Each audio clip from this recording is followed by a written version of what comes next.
소요가 갑자기 확 더 늘어난 거예요. 그게 동남아시아 시장만 생각했는데 더 나가서 이제 폴란드까지. 또 우리한테 기술을 받아가서 성장해온 튀르키예. 우리의 방산 수출 그 제품을 그대로 베껴서 쫓아오죠, 뒤로.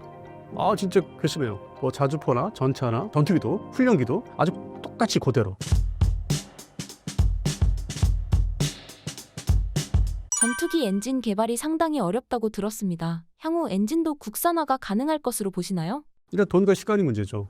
그리고 이제 많이 기다려줘야 되고 엔지니어들의 노력도 많이 따르는데 어떤 미국의 기본 기술 또 지원도 있어야 되고 그게 현재로서는 F414 엔진은 미국의 제너럴 일렉트릭사인데 그 회사가 이제 계획은 이미 10년 전에 도와주겠다 얘기를 했어요. 그러니까 완벽하게 도와주는 건 아니고 대략적으로 이제 1단계, 2단계, 3단계가 있는데 한 보통 평균 15%씩은 이제 기술 지원을 하겠다. 그렇게 하면 다 합하면 그게 한 60% 정도 뭐 나중에 될 거예요. 그러니까 그다음부터 네가 알아서 해라. 그래서 그걸 이제 혼자 나머지 한 40%의 기술 거를 적응, 개발, 순수 국산을 이제 해야만 그 다음 단계 2040에서 45년도에 이제 우리 국산 전투기 그걸 이제 응용해서 국산 그 전투기 엔진이 나올 수는 있죠. 그래서 결국 뭐 시간 돈이죠. 이것도 뭐 앞서 말씀드린 대로 KF-11 이제 블록원이 이제 한 2년 남았다고 하는 것처럼 많은 시간이 이제 흘러가고 관청에서 이제 예산을 지속적으로 어떤 상황에 상관없이 정세에 상관없이 꾸준하게 이제 지원을 해야 되고 그게 이제 한 예로 가까운 나라 이제 중국이나 일본도 그렇게 했는데 이 결국에는 중국은 러시아 기반이기 때문에 그 엔진들이 개발해도 그러니까 좀 이렇게 오래 사용할 수 있는 그런 엔진들이 아니 금방금방 이제 사용해서 바로 또 교체해야 되는 그러니까 수명이 짧은 거 그래서 중국 엔진은 그렇게 해서 그게 단점이고 일본은 추력 문제 엔진의 힘 파워 문제가 하여튼 50년 이상 해봤는데 그 원하는 추력이 안 돼. 그리고 또 기술 유입이 또 사실 그 미국에서보다는 자기 독자적으로 어떻게 해보려고 노력하고 있는데 결국 2012년을 이제 기점으로 해서 그게 잘 안 되는 걸로. 그래서 순수 독자적인 전투기를 못 하다 보니까 유럽의 영국, 이태리 같이 합작으로 하는 그 GCAP 거기에 합류를 한 거예요. 그 원인이 일본은 그쪽에 간 이유가 엔진 때문에. 엔진의 어떤 그 추력 문제가 있어서 나머지 전자장비나 뭐 소재 같은 거는 다 있는데 그래서 엔진이 뭐 상당히 중요한 게 이제 부각이 이제 그런 걸로 인해서 나타났죠. 뭐 중국이나 일본 사례로. 그래서 우리가 지금 반면교사로 이제 잘 활용해서 그런 부분들을 어떻게 헤쳐나갈지, 뭐 미국한테 최대한 기술을 기본 기술을 어떻게 받아낼지, 그 열 소재, 그 소재 업체가 이제 최근에 이제 두각을 나타내고 있는데 뭐 그게 뭐 단순하게 그쪽 업체가 주장한다 해서 그게 금방 이루어질 건 아니고 그 열 문제가 또 상당히 중요하기 때문에 열을 견디는 게. 그래서 그러한 것들 다 합하면은 뭐 향후 저는 20년 정도 걸린다고 봐요. 그러니까 된다, 할 수 있다, 20년. 엔진 부분은 이제 시작하는 거니까. 근데 전투기는 이미 시작을 이제 해와서 성공에 이제 진입하는 거고. 그래서 그런 측면에서는 뭐 항상 돈과 시간이 제일 중요하죠. 네. KF-21 개발에 들어간 한국 독자 기술의 비중은 어느 정도인가요? 일단 디자인도 그렇고 이제 엔진도 미국제로. 근데 아까 이제 4대 기술은 이제 독자 기술이라 할 수 있고 그거를 다 통합을 해야 돼. 시스템을 이제 뭐 각각 다 합해서 비행을 시켜야 되잖아요. 그러한 기술. 이게 T-50과 F-50에 이제 거기서 얻어진 거 가지고 잘 배웠고 그 응용을 잘해서 이 비행을 아주 순조롭게 사고 없이 시키고 있다는 게 그게 이제 뭐 다른 나라한테 우리가 칭찬을 받을 수 있는. 그리고 전투기 개발을 뭐 갑자기 이제 어떻게 보면 단계는 밟았는데 많은 경험이 있는 나라는 아니에요, 대한민국은. 그래서 이게 진입 속도가 그 다른 그 실패한 나라에 비해서 상당히 좀 빨리 했고 안정적이다. 그래서 저도 상당히 이제 긍정적이에요. 근데 그 옛날에 T-50, 20년 전에 T-50 봤을 때는 저게 과연 될까? 좀 의심을 했었어요. 저게 과연 전투기로서 발전할 수 있을까? 근데 실제 그 당시에 이제 지금의 카이의 초기 단계인데 회사가 만들어진 게 합병해서 그 당시에 자료를 좀 꺼내봤어요. 뭐 20년 전, 25년 전 자료. 근데 이미 그 당시에 자신감이 있었던 거예요. 그러니까 카이로 합병되기 전에 삼성항공이 있었는데, 그러니까 이제 카이는 99년에 이제 다 이렇게 만들어진 건데 그 전에 삼성항공이었거든요. 그 주력 회사가 우리나라 항공업체가. 근데 97년도 IMF 시절 때 삼성항공이 이제 발표한 자료, 뭐 한 20페이지 된 걸 지금 이제 참고해서 꺼내서 보니까 이미 그때 KF-X가 기획이 되고 있었더라고. 삼성항공 시절에. 그러니까 카이 초기가 아니라 이미 삼성항공 시절에 그 다음 단계로 KF-X라는 전투기, 한국형 전투기 사업은 이미 준비되어 있었고 거기에 나온 수출에 대한 얘기들 거의 대부분 성과를 이제 이루고 있더라고요. 근데 그 당시에는 그 옛날에는 이게 안 믿었죠. 그러니까 국가 경제, 환경, 우리가 사는 모습이 지금과 달랐으니까 의심을 많이 하고 이거 보도 자료하고 막 이러고 막. 근데 버리질 않고 지금 꺼내보니까 이게 역사 자료가 중요한 게 맞네. 내가 놀란 거야, 그렇고. 그래서 이제 일부는 이제 이렇게 조금씩 자료들을 스캔해서 공개를 이제 인터넷에 하고는 있어요. 그러니까 자신감 앞으로 더 가져야 된다. 엔진도 될 수 있다. 근데 시간과 돈은 꼭 주어져야 된다. 제대로. 그냥 공짜로 되는 거 아니다. 네. 한국 방산에서 KF-21 보라매와 같은 전투기를 개발할 수 있었던 역량이 어디서 나올 수 있었다고 보시나요? 그게 뭐 어떻게 보면 잘못 얘기하면 이제 정치적인 얘기가 될 수도 있는데 1970년대 소위 우리 자주국방을 얘기했던 그 당시 박정희 대통령 그 당시 정부에서 그때도 상당히 이제 반대가 많았죠. 이건 뭐 우리 기술도 기반 기술도 없는데 우리가 중공업도 이제서 막 그 당시에 하고 있는데 아니 뭐 무슨 소리 그걸 하겠느냐. 저도 의심을 많이 했죠. 그 당시에 이제 학교 다닐 때인데 뭐 중고등학교. 근데 어쨌든 강행을 하더라고요. 그리고 1976년, 77년 기준을 하면은 일단 면허 생산이라는 걸 해요. 그러니까 시도를. 근데 지금 그 자를 봐도 그때 이게 뭔 생각으로 이렇게 면허 시도를 아무 기반도 없는 나라에서. 근데 무조건 일단 진입을 합니다. 그게 소위 그 당시에는 이제 항공업체가 주요 업체가 그 대한항공이었어요. 대한항공 그 김해 테크센터라고 있어요. 우리 김해공항에 내리면 한쪽에 있는 반대쪽에 거기 회사에서 이제 주소를 했죠. 그래서 나온 게 최초의 사실상 그냥 족보로 따지면은 그 타이틀 자체가 국산 전투기를 할 수 있는 게 그게 국산 전투기는 아니고 면허 생산인데 소위 이거 KF-5 제공호 그게 이제 81년부터 조립 생산을 시작했는데 그걸 기획을 76년, 77년, 78년, 79년 끊임없이 이제 미국하고 이제 그걸 받아야 되니까 면허권을 한 4년을 이제 고생했다가 80년에 이제 뭐 합의가 79년, 80년 다 정리가 돼서 서류 작성이 돼서 81년부터 실제로 시작이 된 거예요.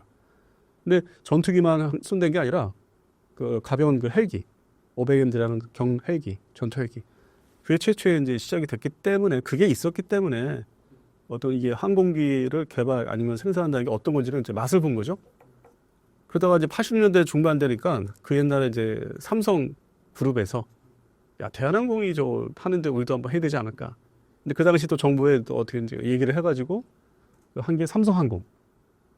그리고 그 다음 이제 전투기를 KF-5 다음에는 아까 앞에서 말씀드린 KF-16. 그러니까 면허 생산이 그것도. 근데 면허 생산의 조건이 좀 더 그죠 더 향상돼 기술을 배울 수 있는. 그래서 90년대 초반. 그러니까 정확히 말씀드려서 94년 말 12월부터 본격적인 기술 이제 그게 이제 배우기 시작한 거예요. 제대로. 그러니까 먼저 거는 그냥 뭐 이렇게 좀 냄새를 맡았다 할까요? 뭐 이렇게 좀 분위기를 배웠다면은 대한항공 시절에는. 근데 삼성항공 시절부터는 아 이게 이렇게 어렵구나. 그래서 동시에 절충 교육을 이제 그 당시에 뭐 국가에서 이제 미국한테 물건을 사주면은 반대로 기술을 달라. 그걸 제도화 시켰죠. 그래서 그거를 이제 기술을 정식으로 받으면서 기획된 게 TOC 초음속 고등훈련기. 그게 있었기 때문에 지금 KF-21이 나옵니다. 그거 없이는 그 건너뛸 수는 없어요. 그러니까 차근 초등학생, 중학생, 고등학교, 대학교 이런 식으로 이제 좀 있으면 박사학위 이제 따는 이제 단계인데 이제 양산 배치하면 박사학위 되고 더군다나 이 KF-21을 이제 블록 2, 블록 3, 뭐 소위 뭐 KF-XX라는 뭐 또 다른 전투기 거기까지 가면 이제 혼자 다 이제 할 수 있는 완전 독립할 수 있는. 이제 그 부분에서는 엔진이 이제 들어가는 엔진 얘기가 국산 엔진이 나오는 거예요. 그래서 지금의 어떤 그 계획이 2024년에 이제 본격적으로 뭐 업체에서 홍보하고 세미나에 어떤 내용들이 앞으로 향후 단기적으로 10년 더 길게 봐서 20년 지나면 이제 국산 전투기를 만들 때 그 당시 또 향후 미래 국산 KF-XX 그때 가서는 진짜 우리 국산 엔진도 달자. 그래서 또 다른 시작이 이제 된 거죠. 근데 그게 이제 올해부터 시작이 돼요. 뭐 예산화되고 뭐 정책화 되려면은 올해 이제 뭐 10월달 여름을 지나면서 그래서 또 다른 시작이 이제 출발을 하는 거죠. KF-21의 판매 전망은 어떻게 보시나요? 처음에 이걸 이제 2016년대 우리 국산 전투기 디자인한다. 그다음에 뭐 미국제 엔진을 선택했다. 그러고 나서 이걸 공군에 이제 뭐 120대를 납품할 거다. 그랬는데 결국 결정적인 건 폴란드 그 방산 수출이 터지면서 그러니까 러우 전쟁이 터지면서 전투기 그 필요 수요가 급격히 전 세계로 늘어난 거죠. 왜냐면은 러우 전쟁이 터지면서 그 소위 그동안 그 러시아가 뿌려왔던 미그-29 전투기의 그 대체 상품, 그다음에 S-25 공격기는 이제 물론 우리 F-50이 담당하고 있지만은 그 소요가 갑자기 확 더 늘어난 거예요. 이게 동남아시아 시장만 인도네시아하고 잘 뭐 시끄러웠지만은 그게 동남아시아 시장만 생각했는데 더 나아가서 이제 폴란드까지. 그리고 최근에 또 이 남미로 가니까 그러니까 공통점이 있어요. 미그-29를 이제 사용을 하고 있는데 노후화됐고 그러다음에 이제 회색 국가라고 해요. 서방 국가면서도 정책은 좀 오락가락 하는 나라들, 회색 국가들. 이게 이제 뭐 대표적으로 페루인데 그런 나라들이 우리하고 또 친해지고 그 기존에 우리가 또 방산 수출한 게 있어요. 뭐 KT1 훈련기, 초동 훈련기, 그러니까 기반을 이제 닦아놨고, 그다음에 또 이 동남아시아에서는 인도네시아뿐만 아니라 이제 말레이시아, 지금 태국, 그다음에 필리핀이 다 얘기가 잘 되고 있고, 이런 나라가 이걸 이제 서로 하는 거예요. 왜냐하면 그 나라들은 홀란드 빼고요. 이 나라들은 F-35를 절대 팔거나 살 수 없어요. 미국에 안 줘. 그러니까 회색 국가이면서도 이 또 그 나라의 정세에 따라서 휙 하고 바뀌기 때문에 군사력의 규모가 큰 나라들이 또 아니고 뭐 애매모호하고 국방 예산도 뭐 찔끔찔끔 쓰고 근데 뭐 최신 전투기는 몇 대 가지고 있으려고 하고 그런 나라가 대상이 되는데 지금 이미 다 답이 나왔죠. 남미는 이제 페루 여기서는 이제 4개 나라. 중동은 이제 알 수 없어요. 왜냐하면 중동은 돈이 있기 때문에 오일머니가 아직도 있기 때문에 그 앞에서 말씀드린 그 영국 중심의 GCAP, 그다음에 프랑스 중심의 FCAS 이걸 살 수도 있어요. 그래서 이게 아주 뭐 100% 장담을 할 수 있는 지역은 아니었어요. 그 대표적인 국가가 사우디, 아랍에미리트인데 제가 볼 때는 관리를 철저하게 해야 되지 않을까. 영업 관리를. 근데 동남아시아는 제가 볼 때는 우리 거 살 수밖에 없어요. 진짜 이 4개국은 우리 거 살 수밖에 없고 물론 이제 인도네시아가 뭐 라팔도 주문을 하는데 그건 이제 별도의 얘기고 그건 하이급 전투기로 해서 별도로 자기들이 원해서 발주한 거고 그러다 보니까 우리한테 돈을 안 주냐. 그게 서로 이제 분란이 있었고 근데 그럼에도 불구하고 그 나라 역시 그 KF-21이 필요한 게 그러니까 미국이고 러시아 전투기를 대체하는 소요가 이 마땅한 상품이 KF-21이라면은 또 미국제 전투기 중에서 F-16 우리는 이제 면허 생산하는 건 KF-16인데 F-16을 또 대체 앞으로 미래에 대체할 수 있는 거는 이 KF-21이 딱 적합하기 때문에 그러니까 인도네시아가 또 F-16이 주력이거든. 그러니까 그런 나라들을 전 세계적으로 지도를 펼쳐놓고 이제 나라 규모나 국방력을 다 이렇게 보면 답이 나와요 그냥. 그러니까 진짜 뉴스를 이제 말할 수 있는 가짜 뉴스가 아닌 그냥 상식적인 거. 데이터를 보면은 숫자를 보면은 답이 어디에 팔 수 있다. 근데 이제 그게 카이 해당되는 이제 양산하는 회사에서 영업을 이제 어느 정도 더 적극적으로 하느냐. 근데 현재 뭐 거의 임원진들을 이제 항상 만나서 얘기 들어보면은 열심히는 하고 있더라고요. 그리고 자기들도 이제 성과를 회사에 내줘야 되기 때문에 우선적으로 할 수 있는 게 이제 이 동남아시아 국가.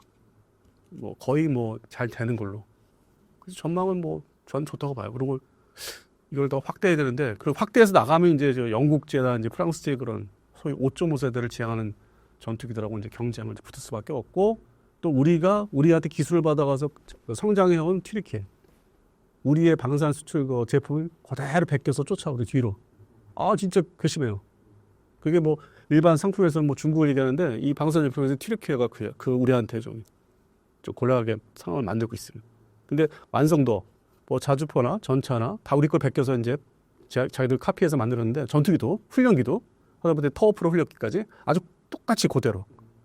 근데 이제 우리는 앞서가니까 거기 이제 우리가 주도권을 쥐는데 이 해당되는 나라 제품을 이제 세일즈를 할 때 경쟁을 붙이거든요. 그럼 얘네들이 완성이 안 된 거 가지고 와서 경쟁을. 그다음에 가격을 덤핑을 치고. 그래서 아직은 잘 안 되는데. 근데 앞으로는 이제 그 제품들이 다 완성돼서 이제 자리 잡으면 진짜 경쟁이 되기 때문에 우리나라의 뭐 전차 자주포, 뭐 천무 다연장 뭐 로켓포라든지 그다음에 KF-10 전투기도 그렇고 F-50도 그렇고 개량 업그레이드를 진짜 서둘러서 계속 빨리 해야 되는 거예요.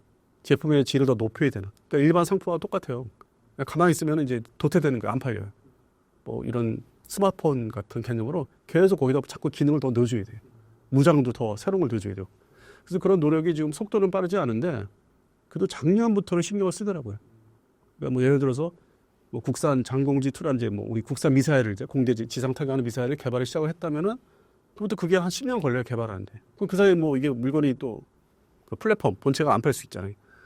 급해서 유럽에 가서 손을 잡고 이렇게 그 나라 미사일을 갖다 이제 인터넷에서 접합을 시킬 수 있는 그런 거를 이제 작년부터 서두르더라고요. 그래서 제가 볼 때는 뭐 옛날에 생각하면 우리가 지금 현재 상당히 진지하고 잘 될 수 있다. 그러니까 자연스러운 어떤 방산에 대한 애국심이 이제 커지고 있는데, 근데 이제 주된 수입을 아직까지 이런 폴란드에 이제 매달리고 있기 때문에 그것도 좀 극복을 해야 되는데 또 다른 큰 시장을 이제 확보를 해야 되는데 그거보다는 좀 덜하지만 이제 페루가 조금 좋은 사례가 되고 있고. 그래서 여러 뭐 방송이나 이제 온라인에서 자꾸 이제 반복된 뉴스가 이제 그런 게 폴란드나 그 페루 얘기 나오는 게 이제 그런 사례가 이제 자꾸 늘어나길 바라는 거죠. 그래서 저도 이제 그거는 뭐 좋다고 보는데 그건 가짜 뉴스가 아니니까. 예. 그래서 현재는 뭐 옛날에 뭐 작년 이맘때에 비교해서는 가짜 뉴스는 많이 사라졌습니다. 그래서 뉴스 뭐 종류도 뭐 좀 자리를 좀 잡아가는 가는 것 같아요. 그런 수치에 대한 거는. 예. KF-21에 대한 방산업체 내부의 분위기는 어떤가요?